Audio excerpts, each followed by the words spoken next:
పరం శాంతి. ఈరోజు పురుషార్థములకు ధారణా పాయింట్స్.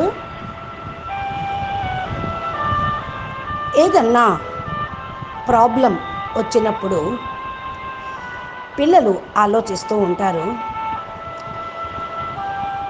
బాపు కఠోరంగా ఉన్నాడు అని. ఎందుకంటే ప్రాబ్లమ్స్నే సాల్వ్ చేయటం లేదు అన్న భావంతో. కానీ తండ్రి కూడా డ్రామా నియమంలో బందీకృతమై ఉన్నారు. ఆయన మన కొరకు ఏమీ చేయలేడు. కానీ పిల్లలు ఈ డ్రామా తయారైందే తమ హిసాబ్ కితాబ్ స్వయం క్లియర్ చేసుకొని ముందుకు వెళ్ళటానికి. ఈ తమో ప్రధాన ప్రపంచం మధ్యలో ఉంటూ ప్రకృతి మరియు వాతావరణము, ఆత్మలు యొక్క కళ్యాణం చేస్తూ ఛాలెంజెస్ను ఎదుర్కొంటూ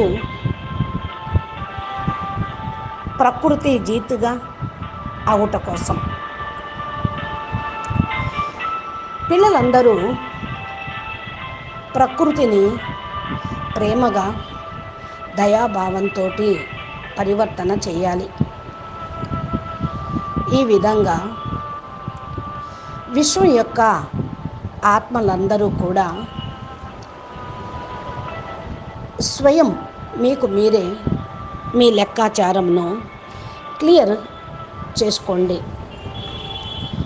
ఈ తమో ప్రధాన ప్రపంచంలో వాతావరణం మధ్యలో ఉంటూనే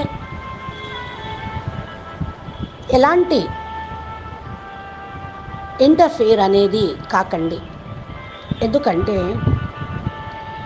ఈ ఆత్మలకే మీరు కళ్యాణం చేయాలి. అకళ్యాణము అనగా లెక్కాచారం ఉండటం. ఎప్పుడైతే సమాప్తం అయిపోతాయో అప్పుడు చాలా తేలిగ్గా మీరు బయటపడుతూ ఉంటారు. చూడండి, భగవంతుడి గురించి కీర్తన చేస్తూ ఉంటారు. భగవాన్ కే ఘర్ మే దేర్ హై అందేర్ నహి. భగవంతుడి ఇంట్లో కొంచెం ఆలస్యం కావచ్చు, కానీ ఆగిపోదు. చీకటి అనేది ఉండదు. ఆత్మలు తమ మంచి శ్రేష్ఠ కర్మలు యొక్క ఫలితమును పూర్తి పొందకపోతే అంతిమ సమయంలో ఇంకా ఈ కీర్తన ఎలా సక్సెస్ అవుతుంది? భగవంతుడు నీ నమ్ముకున్న పిల్లల యొక్క ఇంటిలో పూర్తిగా భర్పూరుగా అందరికీ సమృద్ధిగా నిండిపోతుంది. ఆత్మలందరూ కూడా ఖుషీగా ఉంటారు. భగవంతుడి ఎడల భావన అనేది పెట్టుకోండి. ఎప్పుడైతే దుఃఖంలో ఉంటారో భగవంతుణ్ణి జ్ఞాపకం చేస్తూ ఉంటారు. బాపు మాటికి ఇదే మీకు చెప్తూనే ఉన్నారు. ఈ విషయం ఎప్పటి వరకైతే మీ లోపల ఇమిడిపోదో అంతవరకు తమ సీట్లో సెట్ కాలేరు. సంకల్పాల ద్వారా ప్రతి ఒక్కరి ఎడల శుభభావన పెట్టుకోండి. కానీ లెక్కాచారంను క్లియర్ చేసుకునే విధి మీ సాక్షి స్థితిలో ఉండి చూస్తూ ఉండండి. మీ యొక్క సీట్లో సెట్ అయ్యి క్లియర్గా అన్నిటినీ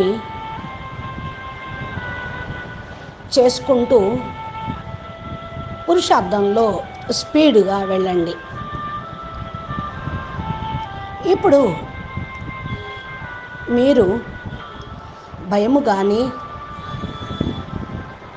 తేలికపాటి సంకల్పాలు కానీ తీసుకురావద్దు. భయపడను వద్దు, డోంట్ కేర్ చేయను వద్దు. పరంపిత పరమాత్మ మీ తోడుగా ఇక్కడ నిలబడే ఉన్నారు. ఏదైతే జరుగుతూ ఉందో అంతా మంచే జరుగుతుంది. అన్నీ బాపూజీ సరిచేస్తారు. కార్యక్రమం అంతా బాపే స్వయం చేస్తూ ఉన్నారు. అందుకని మిమ్మల్ని మీరు కూడా స్వయంగా సరిచేసుకోండి. స్వయం హై వైబ్రేషన్స్లో ఉండండి. పాజిటివ్ సంకల్పాలు చేస్తూ ఉండండి. అత్యంత ఖుషీలో ఉండండి. పాత సంకల్పాలను వదిలిపెట్టండి. ఈ ఆట అంతా వైబ్రేషన్ల యొక్క ఆటే, సంకల్పాల యొక్క ఆట.